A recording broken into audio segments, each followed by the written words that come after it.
ஆவணி வந்தது புண்ணிய சதுர்த்தி நாளும் பிறந்ததம்மா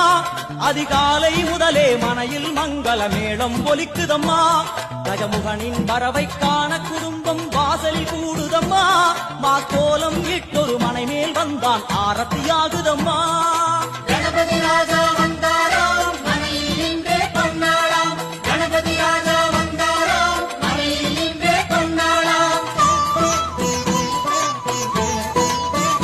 ஆவணி வந்தது புண்ணிய சதுர்த்தி நாளும் பிறந்ததம்மா அதிகாலை முதலே மனையில் மங்கள மேளம் ஒலிக்குதம்மா கஜமுகனின் வரவை காண குடும்பம் வாசலில் கூடுதம்மா மாக்கோலம் இட்டொரு மனை மேல் வந்தான் ஆரத்தியாகுதம்மா கணபதி ராஜா